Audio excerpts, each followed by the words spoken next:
नमस्कार, मैं हूं आपके साथ वैशाली और आप देख रहे हैं CNN न्यूज भारत। आइए रुक करते हैं आज की खास खबर पर।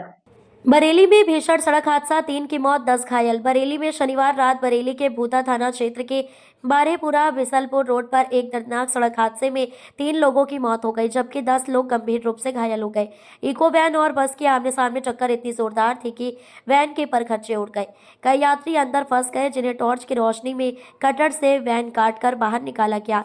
इको वैन में कुल 12 लोग सवार थे। मृतकों की पहचान राकेश शंखधार, गौरव लहुआ और जितेंद्र के रूप में हुई है। तीनों पीलीभीत के खदेवा खुर्रा गांव के निवासी थे। बताया जा रहा है कि सभी मजदूरी का काम करते थे और दिवाली पर मथुरा से अपने घर लौट रहे थे। हादसे की सूचना पर पुलिस और राहत दल मौके पर पहुंचा और घायलों को नजदीकी अस्पताल में भर्ती कराया गया। मृतकों के शवों को पोस्टमार्टम के लिए भेज दिया गया है। पुलिस ने दोनों वाहनों को कब्जे में लेकर जांच शुरू कर दी है। भूता थाना क्षेत्र में हुए इस हादसे ने पूरे इलाके में मातम फैला दिया है। आज दिनांक 18/10/2025 को थाना भूता स्थित बीसलपुर मार्ग में एक बस और इको गाड़ी की टक्कर हो गई। दुर्भाग्यवश मौके पर 2 व्यक्तियों की मृत्यु हो गई, जिन्हें रेस्क्यू टीम द्वारा निकाला गया, और एक और व्यक्ति की इलाज के दौरान मृत्यु हो गई। जो अन्य 10 व्यक्ति हैं उनका इलाज कराया जा रहा था अस्पताल में। इसमें से 6 व्यक्ति डिस्चार्ज हो चुके हैं और 4 ऐसे व्यक्ति हैं जिनका धन्वंतरी अस्पताल में इलाज कराया जा रहा है। जो मृतक है उनके शव को पोस्टमार्टम हेतु मोर्चरी भेजा गया है और इस संपूर्ण प्रकरण में जांच उपरांत विधिक कार्रवाई सुनिश्चित की जाएगी।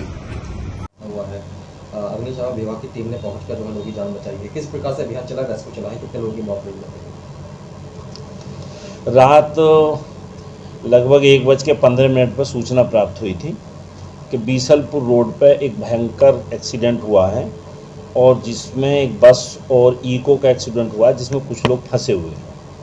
तत्काल यहाँ से यूनिट, एक विशेष इक्विपमेंट जो वाहन हमारे पास उपलब्ध है, रेस्क्यू कार्य के लिए इस्तेमाल किया जाता है, शासन से अभी पिछले कुछ दिनों में प्राप्त हुआ है, उसको लेके हमारी यूनिट जो रेस्क्यू कार्य में दक्ष है वो घटनास्थल पर पहुंची। घटनास्थल पर जाकर देखा तो बहुत लंबा जाम लगा हुआ था। काफ़ी प्रयासों के बाद हम घटना तक पहुंच पाए। वहां पे एक बस और इको में भिड़ंत हुई थी, जिसमें 2 लोग अंदर फंसे हुए थे पूरी तरह से। जानकारी करने पर पता चला कि इस इको में लगभग 12 लोग थे।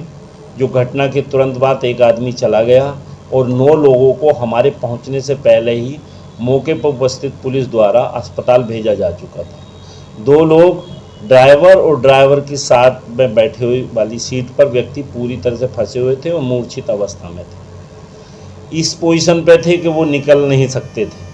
आगे से बस की जोरदार टक्कर हुई थी, जिस कारण इको पूरी तरह से पिचक गई थी। स्टीयरिंग शीशे के बीच में दोनों लोग फंस गए थे।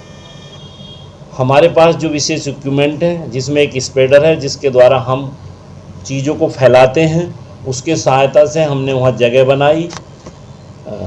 इको के अंदर सबसे पहले ड्राइवर साइड के व्यक्ति के पिचके हुए भाग को थोड़ा सा फैलाया, फिर दूसरी तरफ के भाग को फैलाया, फिर भी वो नहीं निकल पा रहे थे क्योंकि उनके पैर फंसे हुए थे। तब सी कटर और बोल्ट कटर के माध्यम से उसको काटा गया और काट के उन दोनों को निकाला गया। निकालने पर वो बिल्कुल मूर्छित क्या लगभग मृत अवस्था में थे, जिनको निकालने के बाद तत्काल पुलिस को सौंप दिया। बाद में पता चला कि उन दोनों की मृत्यु हो गई है। उससे पूर्व जो 9 लोग अस्पताल भेजे गए थे उसके बारे में हमें जानकारी नहीं है। वो पुलिस के द्वारा किस अस्पताल में भेजे गए उनसे जानकारी की जा सकती है। देखने पर पता चला कि सामने एक पेड़ टूटा हुआ था, उसका टहनी टूटी हुई थी। उसी को बचाने के चक्कर में दोनों वाहन आमने सामने आ गए और भयंकर हादसा हुआ। कितने लोगों की मौत हो गई है इसमें?